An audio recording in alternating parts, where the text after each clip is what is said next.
What are you seeing? What are you looking at the end of the monsoon season in terms of which of the crops which are going to be most needed or most in deficit, as it were? Morning. The monsoons, as you rightly said, have been about 10%, 9% to be precise, lower than the normal. We have to get very specific. Monsoons have actually flattered to deceive this year because in June they were very good, and then July and August there were breaks in monsoons, and that has impacted the agri production because we started this monsoon season with high hopes and a lot of optimism with the initial rains in June, but we have seen considerable disappointment thereafter. And there are specific crops which have got affected. There are obviously specific to the areas where the monsoon has been deficit, and that relates to really states of Gujarat, Rajasthan, Madhya Pradesh, Punjab, which are some of the key oilseed, cotton areas, and those are the crops which will see reduction in their size because the lack of rains have reduced the sowing areas. There are certain other crops which have actually, things like paddy and all over at a national level have kind of caught up. There is one more thing which needs to be watched, that while we have gone by what has happened in the past in terms of how the sowing progresses, this year, because the monsoons were erratic, the farmers also have been kind of trying to stay in step with that uncertainty, and sowings could continue till a later stage than they have done in the past if the monsoons have been delayed in certain areas. So it is a kind of a wait and watch, but what we do know is that the optimism with which we started the season has probably dissipated due to the lack of rains. Siraj, very quickly, if you could keep your answers a bit briefer, just, the thing is, COVID has also been a big thing in the rural parts of India as well, and the tragedies unfolded there. That must have had an impact too on sowing and had other knock-on effects.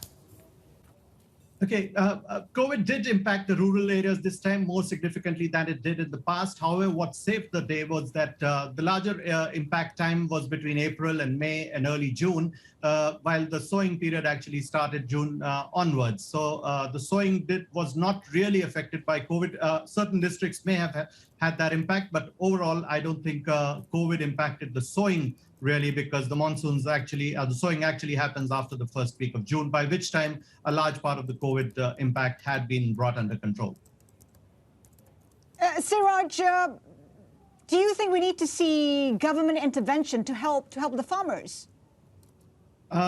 Government intervention has been there on two elements, the farmers and the consumers. What they could do with the farmers was obviously provide the financial aid which comes under the Prime Minister's financial assistance scheme, which was provided to the farmers very recently. But more importantly, on the consumer stage, I think the government got cautious. So the current rain situation does not warrant panic, but it does require caution. And that means that, managing the prices for food particularly was important, because that would impact all the elements of the population, every sector. And the government did move fast on that. They reduced duties on pulses. They reduced duties on edible oils.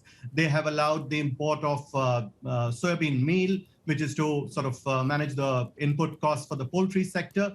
And all these have been done with a time frame, which means that all these reduction in duties, permissions to import will end before October, which means that when the harvest comes in, the farmer will probably not get impacted by excess stocks.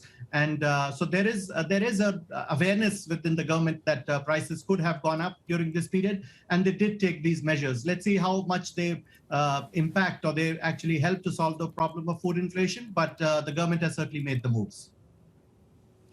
Put that in perspective for us then. What kind of impact in terms of food production? What kind of impact on the economy? Okay, so on food production, there's not going to be significant impact. There will be, what the numbers are telling us, that the production in this Kharif, which is the winter harvest, summer sowing, is going to be slightly lower than last year. What it is actually, over the 5-year average, it is still a higher number than the 5-year average. There are tools in the hands of the government to manage food price inflation. There are commodities, particularly edible oils and pulses, which are linked to global markets because India does import them, and that has seen inflation, and that's a global inflation, and India managed that by reduction of duties. I think there is going to be sufficient availability of food. We are in that period which is typically between July and October when the supplies are low, and therefore there is inflation in foods. But I think come October, when harvests start for most of the Kharif crops, that will be tempered. However, we have had a year where the food prices have been higher than the previous years. There is in the commodity price cycle, this is a time when prices are higher, and that challenge is going to be faced by the food processing industry.